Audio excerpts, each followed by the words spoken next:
Olá, amigo telespectador internauta, estamos chegando com o Esporte Mais, falando para você do Campeonato Brasileiro de final de semana, da rodada de meio de semana de Sul-Americana e Libertadores da América. Também vamos estar falando sobre esporte na sua cidade e, óbvio, nós vamos destacar o Mundial de Futebol Feminino e tudo isso agora no Esporte Mais.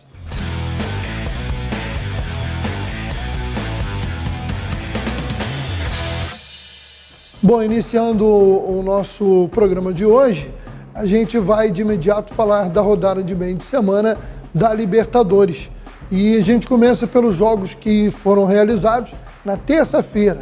Então confira os resultados dos jogos, principalmente aqueles envolvendo os times brasileiros. A noite de terça-feira da Libertadores da América foi emocionante, com resultados positivos e negativos para o futebol brasileiro. A gente vê o Fluminense, que ganhou por 2-0 e venceu o Argentinos Júniors. Lembrando que, além do Flusão, também estiveram em campo o Internacional, que no tempo normal venceu o River Plate por 2-1 e ganhou numa emocionante disputa de pênaltis por 9-8, e o Atlético Paranaense, que foi o contrário, ganhou no tempo normal por 2-0, mas foi eliminado nos pênaltis pelo Bolívar por 5-4. Vamos aí saber a opinião do nosso comentarista Pedro Paes sobre a classificação do Fluminense. O Flusão teve dificuldades contra o Argentinos Júniors depois do empate na Argentina. O jogo acabou sendo decidido no finalzinho, com um golaço de Samuel Xavier e mais um gol do John Kennedy. E aí, Pedrinho, o que você achou da classificação do Flusão? Maurício, o Fluminense continua ainda devendo aí uma boa atuação. Depois daquele 5-0 contra o River Plate aqui no Maracanã, parece que fizeram aí um trabalho para o Fluminense dar uma parada, mas continua avançando, isso que importa. Afastou-se o grande Fla-Flu, esperado aí pela torcida, por todo mundo, na Libertadores, já que agora o Fluminense pega o Olímpia, E o jogo, infelizmente, não foi bom para o Fluminense. Foi um jogo que o Fluminense tentou reter a bola, mas sem profundidade. Primeiro tempo muito apático das duas partes.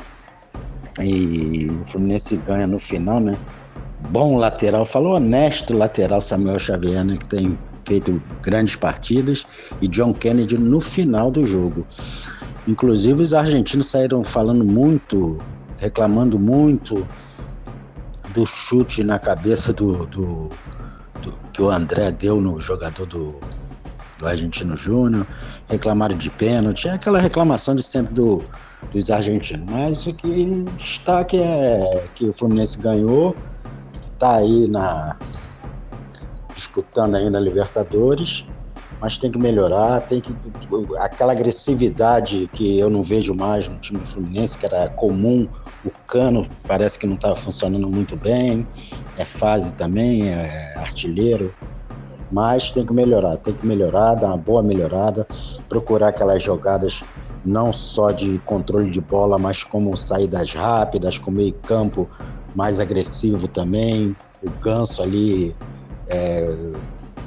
voltando à boa fase também, que tá um pouco, tá assim, morno. O time do Fluminense hoje tá morno, falta esquentar, tem que colocar lenha aí no fogão para dar uma esquentada, e vai esquentar a hora que se conscientizarem que tem que atacar, tem que reter a bola, tem que dominar o jogo, mas tem que atacar, tem que agredir, tem que incomodar, porque nós vimos o jogo do Flamengo, pegar o Olímpia lá dentro não é fácil, e se fizer aquele joguinho de sempre, não vai chegar a lugar nenhum. É a hora agora de mudar a chave e ir para cima. Bom, nós vamos agora conferir os jogos desta quarta-feira envolvendo os clubes do Brasil na Libertadores. Na quarta-feira nós tivemos 2 jogos pela Libertadores. O Boca Juniors numa classificação dramática contra o Nacional do Uruguai, depois de empate em 2-2 no tempo normal, no jogo que marcou a estreia de Cavani na equipe argentina. Boca Juniors venceu por 4-2 na disputa de pênaltis. Também na quarta-feira, falei 2, mas foram 3 jogos. Teve também Independiente Del Valle e Deportivo Pereira. 1-1, jogo de volta no Equador. E com esse resultado, o time colombiano Deportivo Pereira, sendo uma das surpresas na Libertadores, avançou para as quartas de final, porque havia vencido antes por 1-0.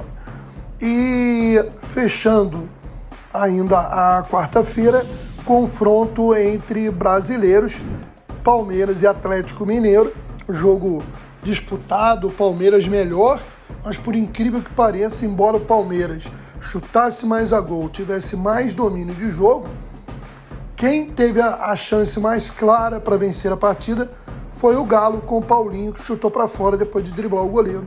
Com isso, o 0-0 classificou o Palmeiras. Vamos agora para os jogos de quinta-feira.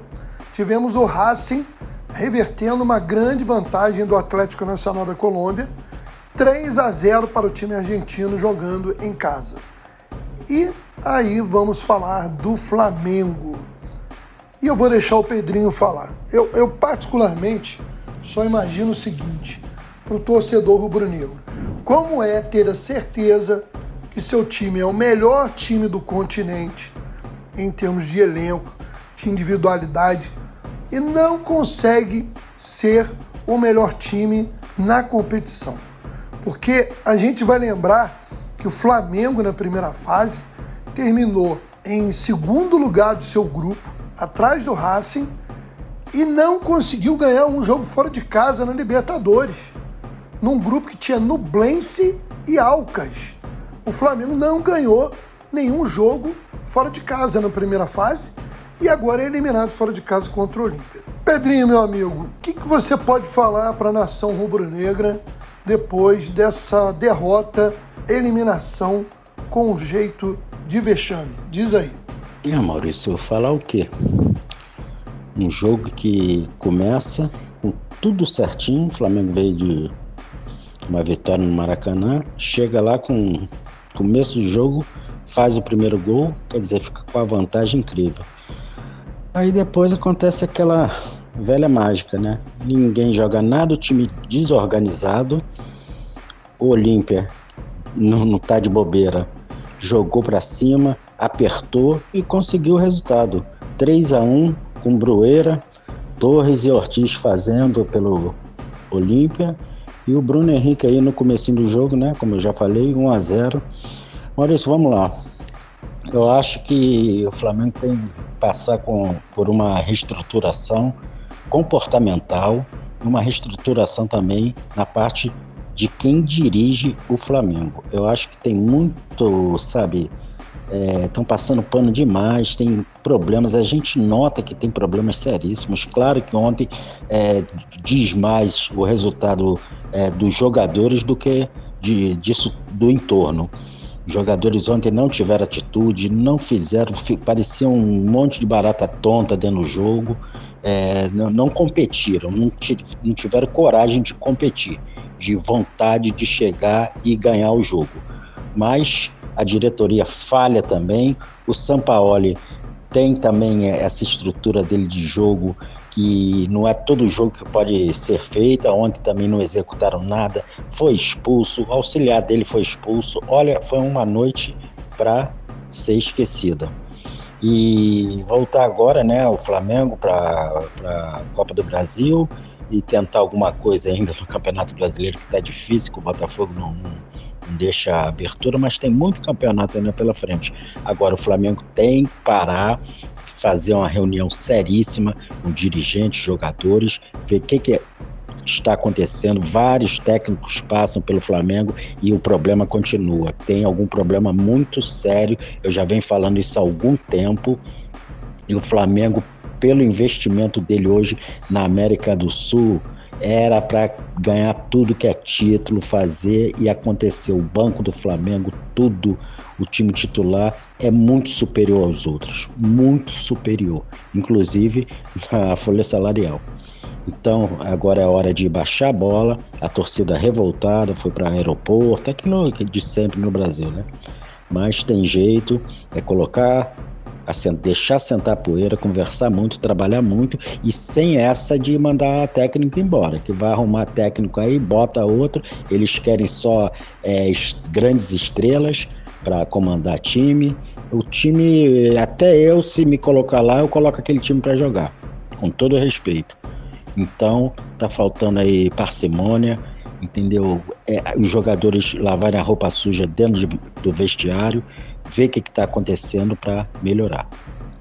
Time e elenco não falta ao Flamengo. Tá faltando consciência, trabalho e dedicação, eu acho, ao meu ver, geral, de todo mundo. Vamos lá, hein? Em busca da glória eterna, vamos aí ver o organograma. O Racing lá em cima, né? Passou pelo Nacional, vai pegar o Boca Juniors, que passou pelo outro Nacional, o do Uruguai. Ainda naquele mesmo chaveamento, o Deportivo Pereira, que passou pelo Independiente Del Valle, vai pegar o Palmeiras, que passou pelo Atlético Mineiro. Do outro lado do chaveamento, muita chance aí de termos até uma semifinal entre brasileiros. O Bolívar eliminou o Atlético Paranaense e vai pegar o Internacional, que eliminou o River Plate. O Flusão Fluminense eliminou o Argentino Júnior e vai pegar o Olímpia, que eliminou o Flamengo. Eu vou arriscar um palpite aqui, hein?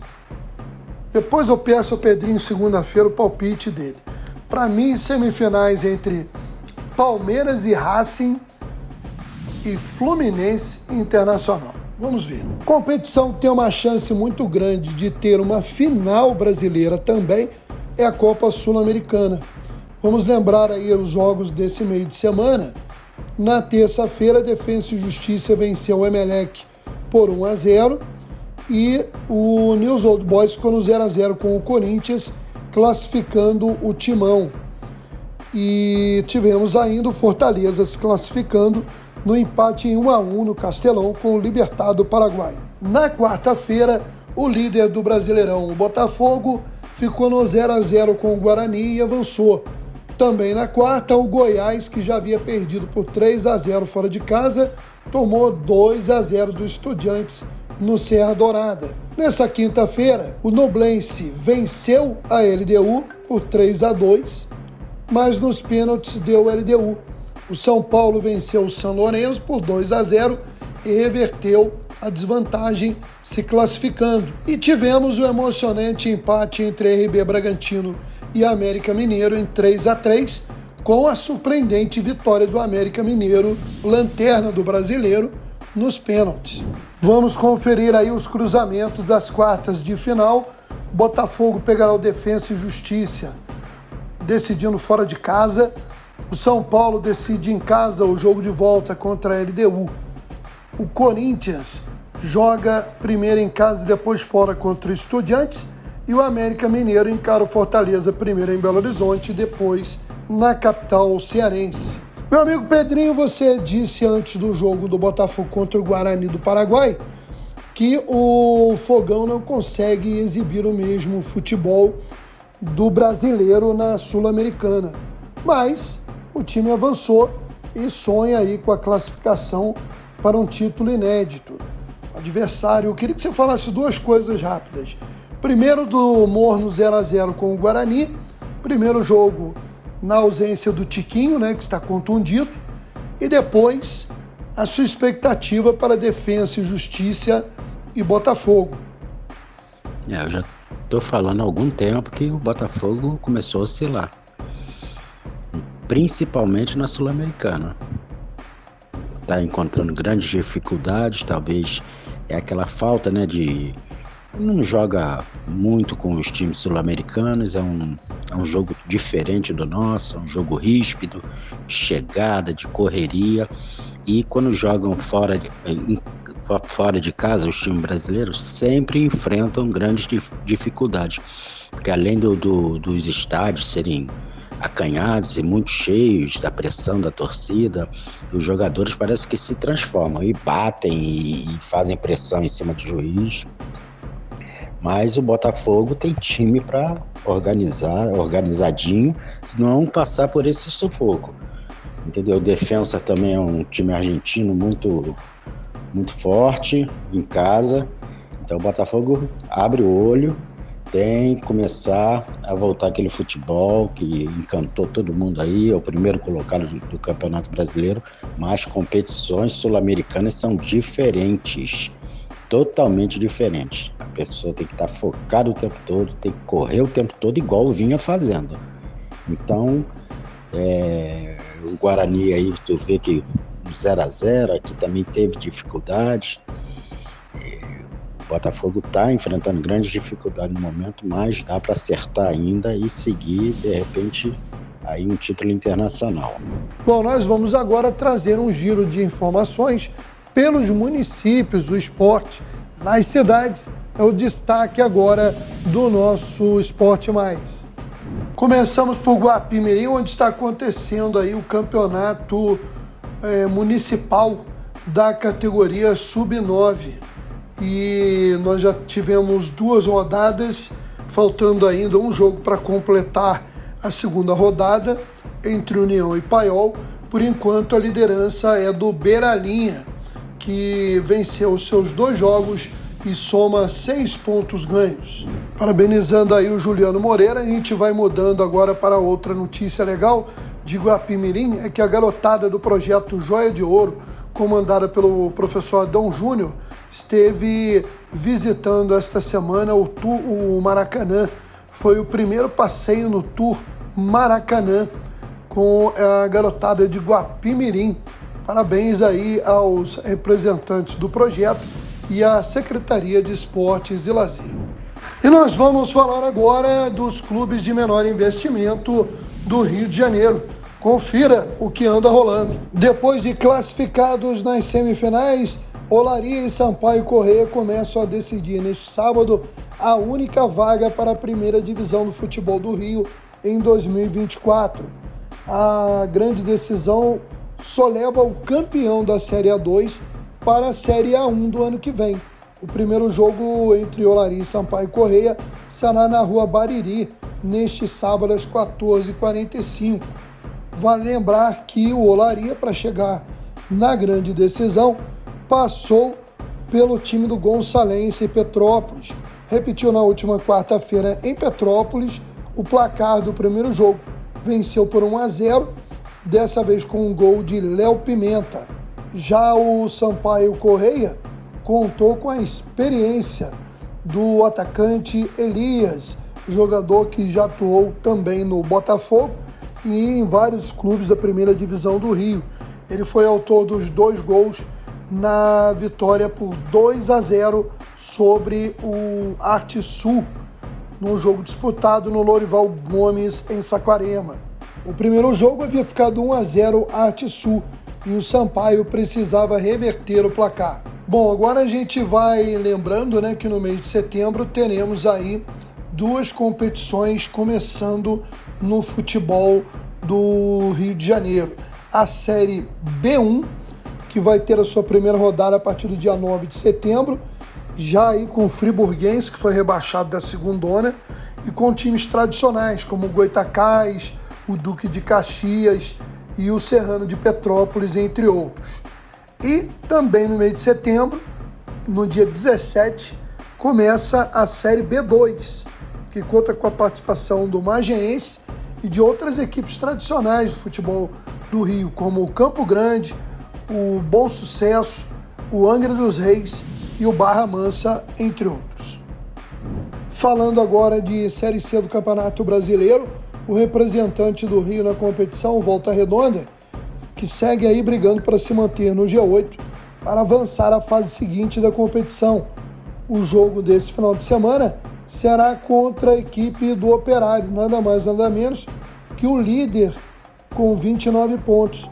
O Volta Redonda tem 26 e uma vitória seria muito importante. O jogo será às 19 horas no Raulino de Oliveira, diante da torcida do Esquadrão de Aço. Bom, quem também segue na luta, mas para subir da Série D para a Série C, é a Luzinha, a Portuguesa do Rio de Janeiro, depois de passar pelo Operário de Várzea Grande. Agora a Lusa enfrenta o Patrocinense de Minas Gerais.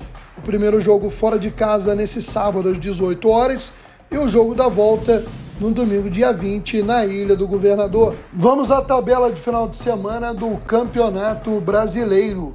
A rodada começa neste sábado, dia 12, com o jogo às 21 horas do líder Botafogo contra o Internacional no estádio Newton Santos. Ingressos esgotados. No domingo, a rodada começa às 11 horas. O Atlético Mineiro recebe o Bahia no Mineirão.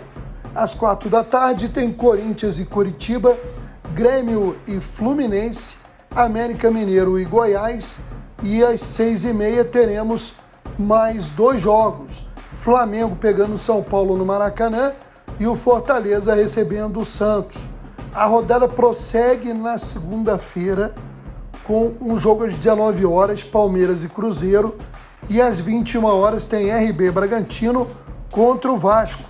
A rodada só termina terça-feira às 8 da noite com Atlético Paranaense e Cuiabá. No Mundial de Futebol Feminino, Espanha e Suécia se enfrentarão em uma das semifinais. A Espanha venceu a Holanda por 2-1 na prorrogação e a Suécia passou pelo Japão pelo mesmo placar.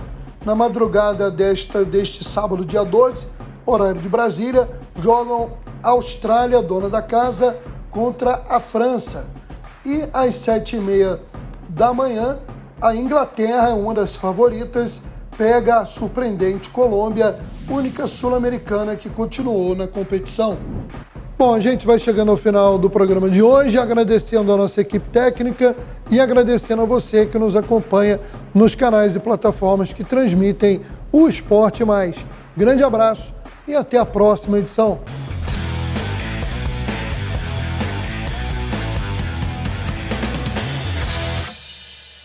O estacionamento rotativo do Novo Promage vai iniciar sua fase final nesta quinta-feira, dia 27 de julho. Os moradores da cidade que tiverem um veículo com placa de Teresópolis terão desconto de 30% na tarifa de estacionamento da zona comercial do município. Assim, o valor de R$ 2,50 por hora no período de 8h30 da manhã às 6h30 da tarde, de segunda a sábado, para os moradores de Teresópolis será de R$ 1,75 hora. E atenção aqui, lembrando que o período mínimo é de meia hora, com cobrança fracionada, e que todas as vagas terão tolerância de cobrança de 15 minutos. E mais importante, não esqueça de instalar no seu celular o aplicativo do Digipare para facilitar os seus pagamentos. Você pode conferir mais informações no site do programa teresópolis.rj.gov.br/novopromage/rotativo. Prefeitura de Teresópolis, trabalhando para você.